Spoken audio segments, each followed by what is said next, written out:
Petit Jornal. Inteligência e irreverência em doses diárias.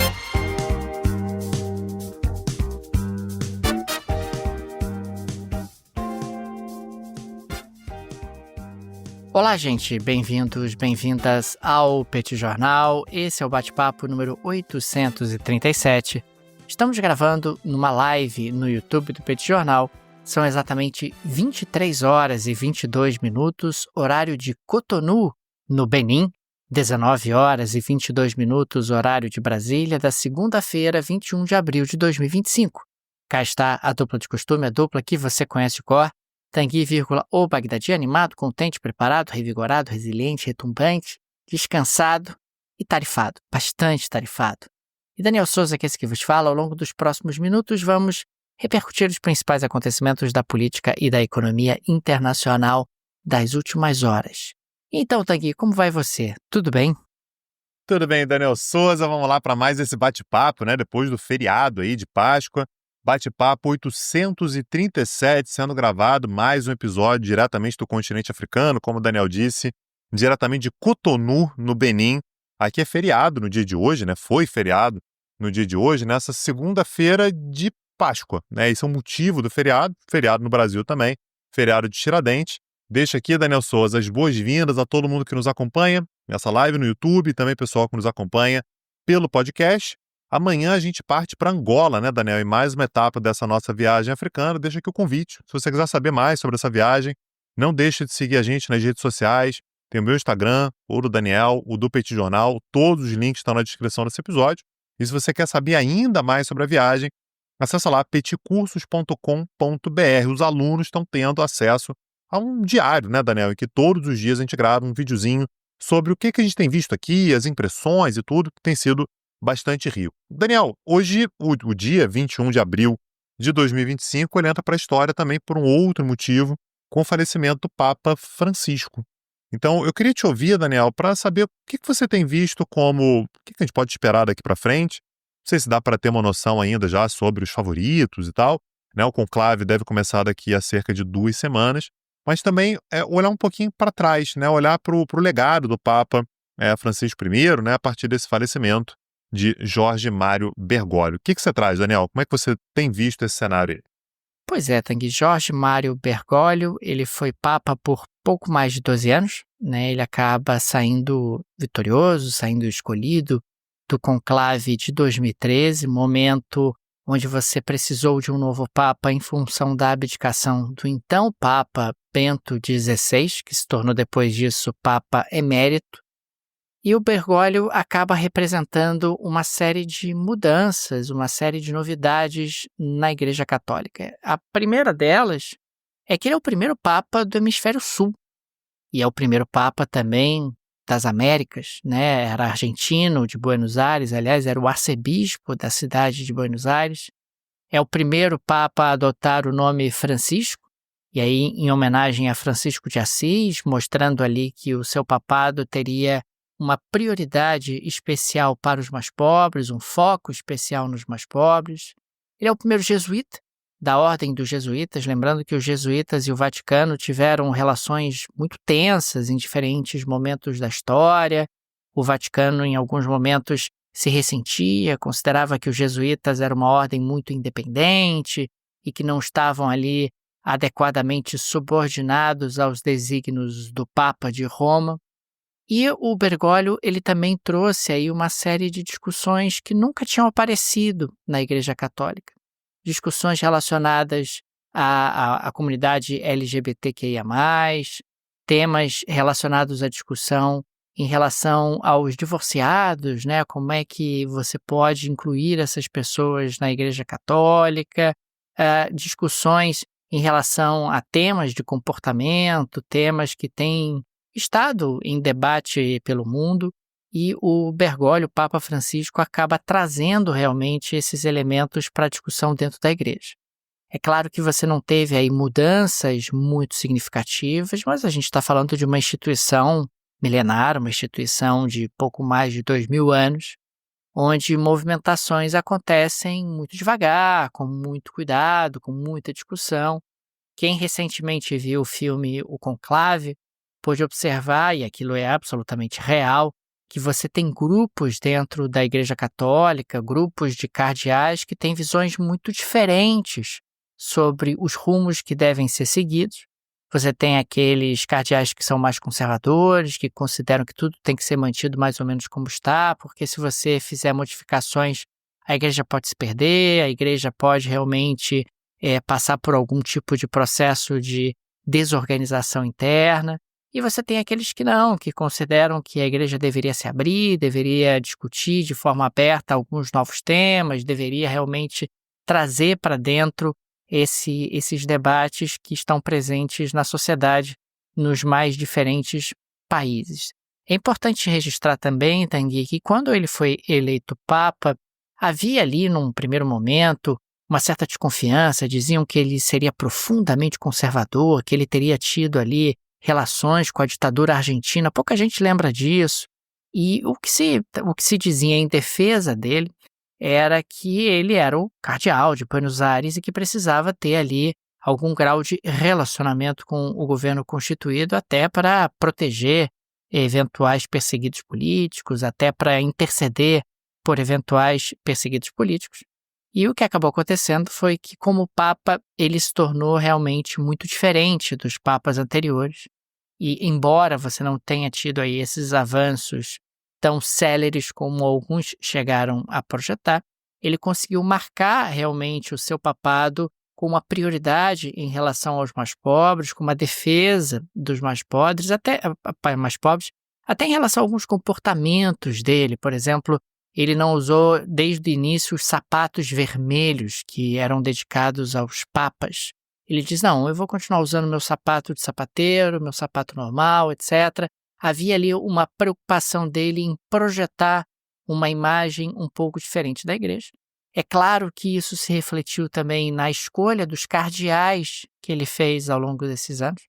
É natural, né? Um papa acaba elevando a cardeais aqueles que ele considera mais próximos da sua visão de mundo, mais próximos da sua visão de futuro, até como maneira de tentar projetar um futuro. É claro que quando a gente pensa no conclave é muito difícil, né, fazer qualquer tipo de projeção nesse momento. O próprio Bergoglio não era nem de perto favorito no conclave de 2013. Ao contrário do Bento XVI, esse sim era favoritíssimo lá no conclave do ano de 2005.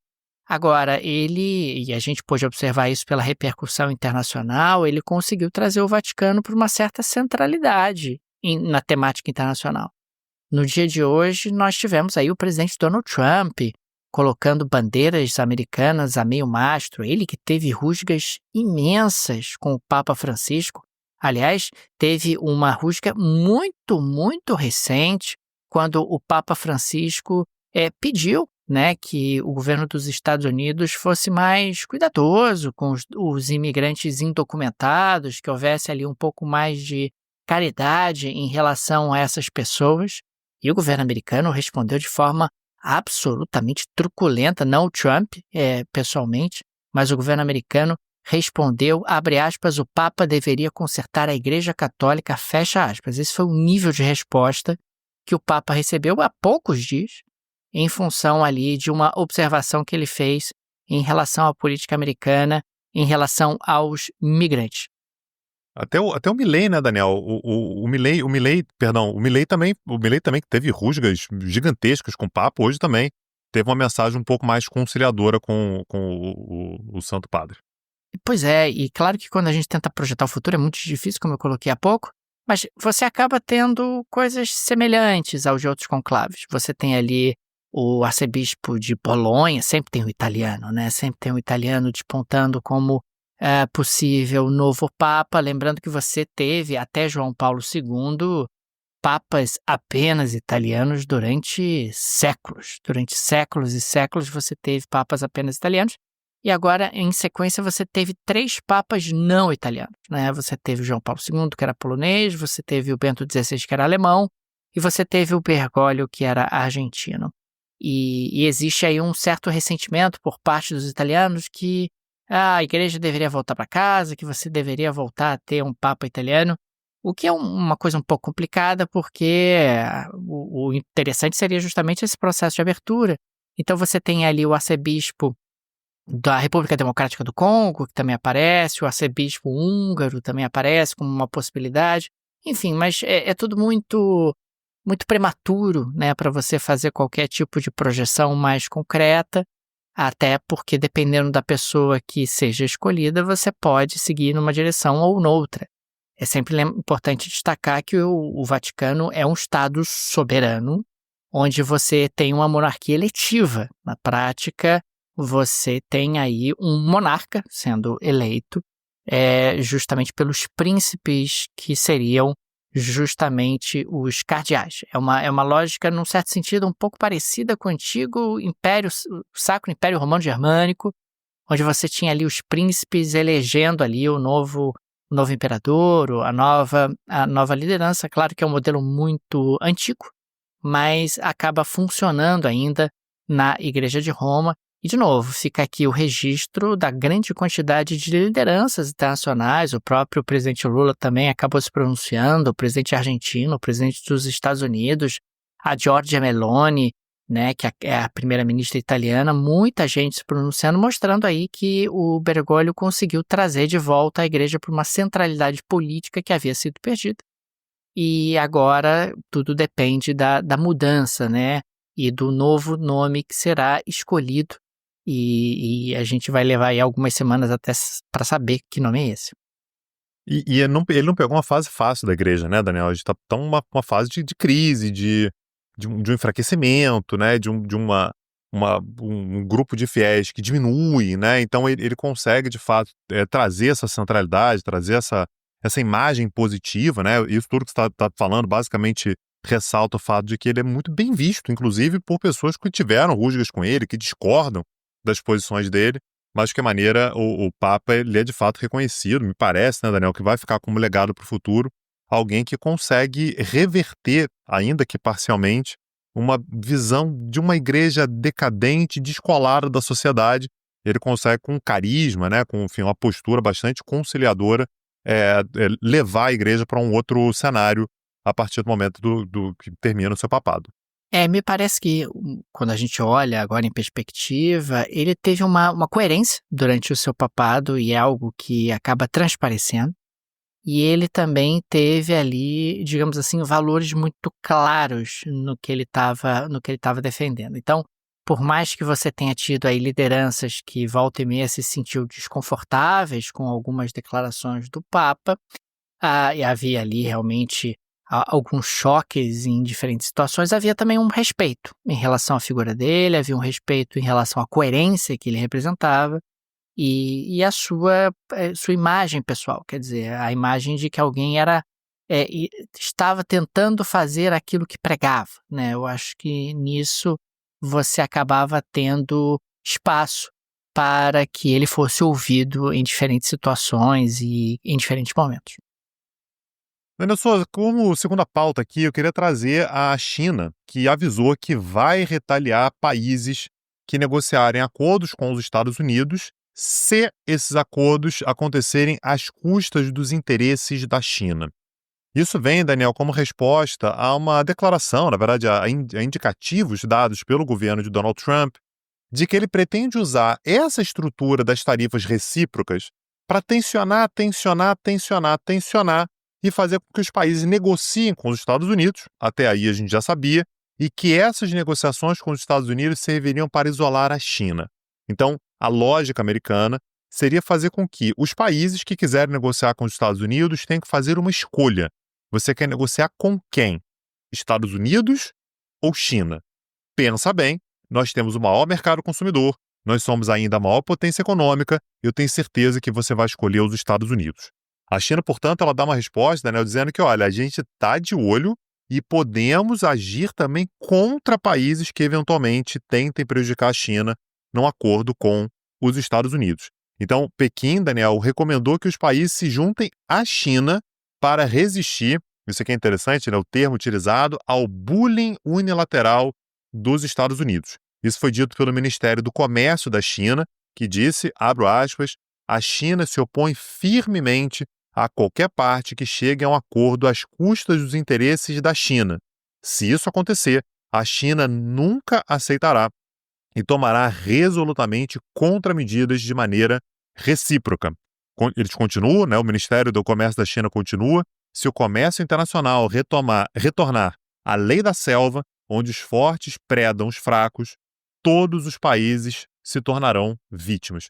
O que a China está dizendo com isso, Daniel, se liga aí, porque se for briga de foice, a China tem um bocado de foice também. A gente vai sangrar? Vai. Mas a gente vai fazer todo mundo sangrar também. Estados Unidos e os países que fizerem esse movimento junto consigo. Aliás, o Xi Jinping ele tem se movimentado bastante, Daniel. A gente falou sobre isso na semana passada. Ele teve recentemente na Malásia, Vietnã e no Camboja. São países ali do Sudeste Asiático, são 3 países, aliás, da ASEAN.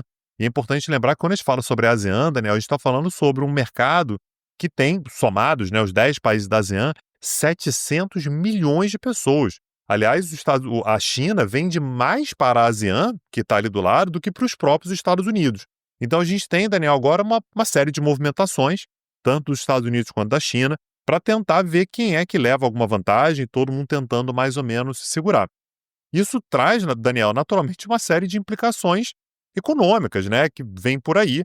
A gente já está lidando com essas consequências econômicas e é por isso que fica aqui a indicação da Rio Claro, né, a Rio Claro que é exatamente quem pode montar uma belíssima carteira de investimentos para você, levando em consideração exatamente esses impactos, né, aquilo que pode vir pela frente, sempre pensando na sua segurança, sempre pensando no seu projeto. A Rio Claro tem exatamente esse objetivo. Aliás, Daniel, já que a gente está falando sobre a Rio Claro, a gente tem exatamente uma oscilação dos mercados, né, com relação às movimentações econômicas de Donald Trump, né, e só deixando claro aqui que, levantando a bola, né, Daniel, que a Rio Claro é exatamente quem tem como avaliar o que está acontecendo de maneira mais prática para garantir um belo posicionamento para que você tenha o melhor rendimento e a melhor segurança para os seus investimentos. Lembrando, Tanguy, que a Rio Claro é uma gestora de investimentos credenciada junto à CVM como administradora de carteiras. Eles prestam serviço completo de administração de carteiras de investimentos e consultoria financeira ampla em todas as áreas da vida financeira para pessoas físicas, grupos familiares e empresas. Também lembro que a Rio Claro ela é isenta de conflitos de interesses, ela não tem qualquer tipo de vinculação com corretora ou instituição financeira. Dessa forma, eles têm a liberdade para fazer apenas o que é melhor para o cliente, que é o único objetivo. Link no descritivo, tenho certeza que você vai gostar demais do trabalho da Rio Claro Investimentos. Fica aqui a nossa recomendação. E avançando para a próxima pauta, Tanguy, sim, a gente está falando de um outro elemento de instabilidade quando a gente olha para o contexto internacional, que é justamente o fato de Donald Trump atacar a autonomia do Banco Central dos Estados Unidos, do Federal Reserve. No dia de hoje, nessa segunda-feira, nós tivemos aí um impacto negativo sobre os mercados de uma declaração do Donald Trump na sua rede social. O Trump voltou a criticar a política monetária dos Estados Unidos, dizendo que uma desaceleração pode acontecer se Powell, que é o presidente do Fed, não cortar as taxas de juros. Aliás, na quinta-feira da semana passada, o Trump ele chegou a dizer que Powell deixará o comando da autoridade monetária se ele, Trump, pedir para o Powell deixar o cargo. Lembrando sempre que o Trump não tem poder para demitir o presidente do Fed. O Fed tem autonomia nos Estados Unidos, mas ele começa a sugerir, Tanguy, que ele pode ficar pressionando Powell, pressionando para tentar de alguma forma inviabilizar o trabalho dele e, quem sabe, eventualmente forçar a sua saída. Registro que o Powell foi escolhido como presidente do Fed pelo Trump. O Trump escolheu o Powell como presidente do Fed. Aliás, lá atrás, ele não quis reconduzir a Janet Yellen como presidente do Fed. Ele podia fazer isso, o mandato dela acabou. Nos Estados Unidos existe essa regra de cavalheiros, digamos assim. Se o atual presidente quiser permanecer, permanece, né? Você acaba reconduzindo, não importa se quem escolheu foi um democrata ou um republicano.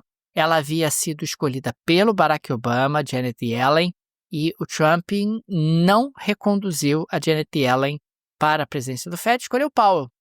Powell, que foi reconduzido pelo Biden, e agora o Trump ameaça que ele, Trump, pode eventualmente estar não reconduzindo o Powell como presidente do Fed. É o processo de latino-americanização dos Estados Unidos continua a pleno vapor, pleno vapor, né, pressionando o presidente do Banco Central, dizendo que o presidente do Banco Central tem que baixar o juro na marra, porque se não baixar o juro na marra, o presidente da República vai tomar uma atitude, vai fazer, vai acontecer, etc. E isso não é bom, claro, isso acaba tensionando instituições. E numa boa, quer dizer, se os Estados Unidos entrarem em recessão efetivamente, como algumas projeções sugerem, é culpa do Trump. É culpa do Trump, por conta desse tarifaço maluco que ele está fazendo. É claro que ele tem legitimidade para colocar tarifas, não se trata disso. É claro que ele tem legitimidade para adotar ali uma contenção da China, tudo bem. Mas você precisa ter um mínimo de previsibilidade, você precisa ter um mínimo de planejamento, um mínimo de organização, um mínimo de plano, e não é isso que a gente tem visto até o presente momento. O que a gente tem visto é muita irregularidade, muita imprevisibilidade na política dos Estados Unidos em relação a tarifas, anúncios de revogação de anúncios e por aí vai. Quer dizer, é algo que vai criando um caldo de muita imprevisibilidade, e diante de tanta imprevisibilidade, o que as empresas fazem? Nada. Engavetam investimentos, esperam para ter um pouco mais de previsibilidade, embarques de mercadorias em direção aos Estados Unidos desabaram, compras de produtos americanos desabaram também, e isso vai trazendo aí implicações no PIB americano, na economia americana. Isso não pode ser também em absoluto ignorado. Mas claro, se entrar em recessão, o Trump já está construindo a narrativa de que a culpa é do Powell, né? A culpa é do Powell, que, coitado, está lá fazendo o trabalho dele, tentando levar a inflação dos Estados Unidos para a meta de 2% ao ano, a inflação que está bem acima dessa meta, mas se entrar em recessão, a culpa é do Powell, não é dele, Trump, e ele já está construindo aí toda uma narrativa nesse sentido. Por falar em instabilidade no governo dos Estados Unidos, Daniel Souza, hoje surgiu mais uma bomba política para o Peter Hegseth. Peter Hegseth é o secretário de Defesa dos Estados Unidos. A gente comentou, Daniel, umas 2 semanas atrás, mais ou menos, que tinha tido uma crise, um escândalo nos Estados Unidos, pelo fato de que ele, o secretário de Defesa, Peter Hegseth, compartilhou informações sensíveis acerca de operações militares americanas no Iêmen, num grupo de Signal. Signal é um equivalente ali ao WhatsApp, né, mais utilizado nos Estados Unidos. E até aí, enfim, já é problemático, mas o problema é que alguém, por engano, colocou o editor da revista The Atlantic nesse grupo, e esse editor ficou ali quietinho, só vendo as informações, o que denotou ali, Daniel, não apenas um amadorismo, mas também a disposição de informações sensíveis num ambiente inseguro, e pior, né, com um jornalista presente. Então isso já levou os democratas a falarem assim, olha, esse cara aí não pode estar no cargo. Lembrando que o próprio processo de escolha dele pelo Trump já foi muito tenso. Ele tem uma denúncia de estupro, né, que foi, enfim, muito debatida. Será que é o cara que pode assumir o cargo de secretário de defesa? É um cara que tem problemas de alcoolismo. Então, a escolha dele já foi muito complicada e ainda surgiu, portanto, esse escândalo. Pois bem, Daniel, hoje a informação que circula em Washington é que, aparentemente, isso aconteceu uma outra vez. Peter Hegseth tinha um grupo no qual ele compartilhava ali informações acerca da nomeação dele com pessoas mais próximas, como, por exemplo, a esposa dele, o irmão dele e o seu advogado pessoal, e que ele teria utilizado este grupo do círculo íntimo para compartilhar as mesmas informações que ele divulgou lá naquele outro grupo do Signal, no qual o editor da Atlantic estava presente. Então, isso agora, Daniel, se tornou um escândalo ainda maior, e os democratas já estão dizendo que, gente, não tem nenhuma condição desse cara continuar sendo o secretário de defesa. Ele está falando sobre um cargo muito estratégico. É um país, Daniel, que tem um orçamento militar na casa de quase $1 trilhão. Você imagina ter um cara que divulga informações em ambientes inseguros dessa maneira. Para piorar a situação, Daniel, a esposa dele, que é a Jennifer Hegseth, que foi produtora da Fox News, ela esteve presente em reuniões do Pentágono com autoridades militares estrangeiras. Então tem uma foto do Peter Hegseth e da mulher dele, a Jennifer Hegseth, no Pentágono, os dois participando de uma reunião com o ministro da Defesa britânico. Isso foi agora, em março, Daniel, foi mês passado. Então, há uma pressão cada vez maior para o Trump tirar o Peter Hegseth pelo fato de que se confirmam, né, aquelas expectativas, ou pelo menos aquela perspectiva de que o Peter Hegseth não tem a menor condição de estar no cargo que está. Então, mais uma crise aí no governo Trump, Daniel, agora num cargo muito, mas muito estratégico, que é o cargo de secretário de Defesa. Tanguy, vamos para a chaleira da xícara de hoje? Vambora, Daniel Souza, o que você me conta hoje? Tanguy, o que eu conto é o seguinte: o Serviço Aduaneiro da Coreia do Sul, informou que encontrou 29,5 bilhões de wons, né, que seria o equivalente a mais ou menos 20 bilhões de dólares, em violações de país de origem no primeiro trimestre, com remessas com destino final aos Estados Unidos. Sendo que, no final das contas, a maior parte dessas violações, veja você, Tanguy, é dos chineses. Os chineses estão colocando Made in Korea para contornar as tarifas de Donald Trump. Porque a Coreia, ela tem apenas 10% de tarifas, né? Tinha tido mais, mas depois teve aquele recuo, teve ali o estabelecimento de apenas 10%, enquanto nós sabemos que a China está sujeita até 245% de tarifas. Então, a China encontrou a solução. Basta escrever Made in Korea e a Coreia parece que está percebendo, está notando que ela está sendo enganada e que os americanos estão sendo enganados e que você está tendo aí uma falsificação de origem no que diz respeito às exportações de produtos em direção aos Estados Unidos. Então é isso, Tanguy. Você está com problemas de tarifas em relação aos Estados Unidos? Troca o nome do país. Bota que foi feito em outro país, e vai dar tudo certo. Vai dar tudo certo porque o que importa, Tanguy, é que o que os olhos não veem, o coração não sente, ou que o coração sente, os olhos não veem. Você entendeu? Você entendeu do que se trata, Tanguy? O que importa é que a gente está vendo aqui um contorno às tarifas que têm sido colocadas pelo Donald Trump contra produtos chineses. Isso é meio que a Coreia falando, olha ali, Estados Unidos, foi ele, para tentar também, né, de repente ali, Daniel, ter um benefíciozinho, Estados Unidos. Tô te ajudando, hein? Debelei aí um esquema aqui que, ia levar a bilhões de dólares de perdas de empregos aí, de sonegação, né, de tarifas e tal. Então tá aí a Coreia do Sul fazendo o seu trabalho de casa. Daniel Souza, vamos chegando aqui ao final do episódio e deixar aqui o convite, mais uma vez, a todos vocês que curtem o Petit Jornal, para acessarem lá petcursos.com.br. Petit Curso é o nosso projeto paralelo, né? Projeto irmão do podcast Petit Jornal. E lá vocês encontram aulas, cursos, debates acerca de temas contemporâneos. A gente fala sobre política internacional, economia, religião, questões sociais, tecnologia, né? A gente fala sobre muito do que está acontecendo no mundo, falando sobre países diferentes, fenômenos diferentes. Além de você poder acompanhar a viagem que a gente está fazendo nesse momento para a África. A gente está agora no segundo destino, já passamos pelo Senegal, estamos no Benin, ainda temos 5 destinos pela frente. Você acompanha tudo isso lá em petcursos.com.br. Fica aqui também o nosso agradecimento aos apoiadores e apoiadoras do Petit Jornal, vocês que ajudam a manter esse projeto de pé. Fica o nosso carinho, o nosso abraço, o nosso muito obrigado a cada um de vocês. O Petit é uma mídia pequena, não tem nenhum conglomerado por trás, nenhuma produtora por trás, e por isso a ajuda de nossos apoiadores é tão importante. Fica aqui o nosso abraço, o nosso carinho, nosso muito obrigado a cada um de vocês. E fica também, Tanguy, o convite. Se você ainda não é apoiador, não é apoiadora do Petit Jornal, considere nos apoiar. Se você gosta do nosso projeto, se ele faz diferença na sua rotina, o Petit Jornal pode ser apoiado através da chave Pix, que está no descritivo desse episódio, uma forma prática e instantânea de apoiar o Petit Jornal. Tem também o link para o Apoia-se e o link para o Patreon. Se você vive no exterior, tenho certeza que uma dessas alternativas será confortável para você. É isso. Daniel Souza, amanhã estamos de volta. Ou não também. Não sei se a gente vai conseguir, mas a gente espera. Amanhã está de volta, né, Daniel Souza? É isso? Saberemos amanhã. Saberemos amanhã. Esperamos estar aqui de volta amanhã. Um abraço, gente. Valeu. Até a próxima. Tchau, tchau. Petit Jornal. Inteligência e irreverência em doses diárias. Acesse www.petitjornal.com.br.